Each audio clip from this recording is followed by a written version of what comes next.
International media आज की date में म्यांमार के मुद्दे को बहुत ही डिटेल तरीके से कवर कर रहा है। वहीं भारत की बात करें, जो म्यांमार का पड़ोसी देश है, हमारे देश की प्रिंट और मेन स्ट्रीम मीडिया में म्यांमार के बारे में चर्चा हो ही नहीं रही है, जबकि म्यांमार में लोकतंत्र के जाने और सैन्य शासन आने से सबसे ज्यादा और बड़ा इफेक्ट भारत पर ही पड़ने वाला है।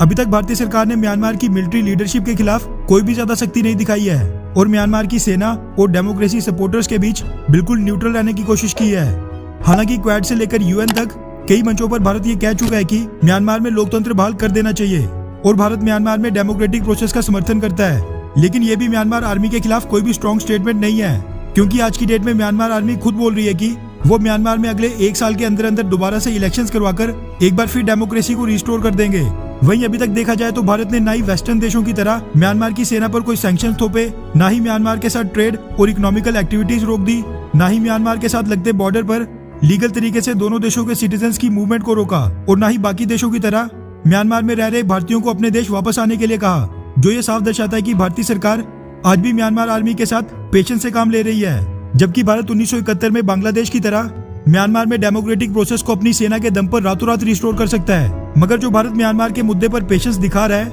वो भी अब भारत के लिए बड़ा खतरा बन रही है। और अगर हालात ऐसे ही रहे तो फिर जो पिछले कुछ सालों से भारत पहले ही रोहिंग्या क्राइसिस झेल रहा है, वैसा दोबारा से हो सकता है। दरअसल हिंदुस्तान टाइम्स के हवाले से एक एक्सक्लूसिव मीडिया रिपोर्ट सामने निकल कर आ रही है कि म्यांमार से लगते बॉर्डर पर भारतीय सीमा के अंदर एक गाँव में 100 से ज्यादा म्यांमार के नागरिक भाग कर आ गए हैं, जिसकी वजह से भारत की सिक्योरिटी एजेंसीज में हड़कंप मच गया हुआ है। रिपोर्ट्स के मुताबिक मिजोरम राज्य के छोटे से बॉर्डर विलेज फरकावन में करीब 116 म्यांमार के नागरिक तियाओ रिवर को क्रॉस करके भारत में आ गए हैं, और ये भारतीय सेना के लिए बहुत ही बड़ी सरदर्द बन गया है, क्योंकि अगर आम म्यांमार के नागरिक जिनके पास आमतौर पर कोई भी हथियार नहीं होता है, वो इतने आराम से अगर बॉर्डर क्रॉस करके इंडियन टेरिटरी में आ रहे हैं, तो फिर उग्रवादी संगठनों के लोग जो कि हथियारों से भी लैस होते हैं, वो लोग कितने मजे और आसानी से बॉर्डर क्रॉस करते होंगे।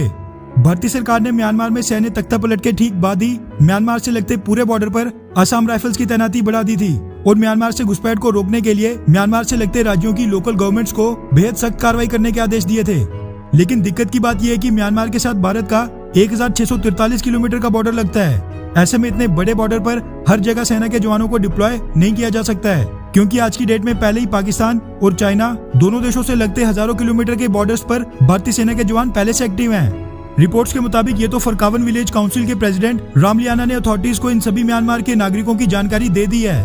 अभी और न जाने कितने लोग होंगे जो अथॉरिटीज की नजर में आ ही नहीं रहे हैं, और यही लोग आगे चलकर भारतीय सिक्योरिटी के लिए बड़ा थ्रेट बन सकते हैं। भारत पहले ही अपने देश में रोहिंग्या क्राइसिस से जूझ रहा है। ऐसे में अगर म्यांमार में सैन्य शासन लंबे समय तक चलता रहा और इसी तरह से म्यांमार के नागरिक बॉर्डर क्रॉस करके भारत में घुसते रहे, तो फिर रोहिंग्या की तरह इन लोगों को भी वापस भेजना मुश्किल हो जाएगा। वैसे भारत में भी इस पर लोगों की दो राय है कि क्या म्यांमार के लोगों को भारत में पनाह दे देनी चाहिए या फिर नहीं देनी चाहिए। खैर, आपको क्या लगता है कि क्या म्यांमार के लोगों को भारत में अंदर आने देना चाहिए, हाँ या फिर नहीं? नीचे कमेंट करके अपनी राय जरूर बताएं। अच्छा सुनो, चैनल को सब्सक्राइब करो, उसके बाद घंटी बजा देना ताकि अगली वीडियो आपसे मिस ना हो पाए। Thank you.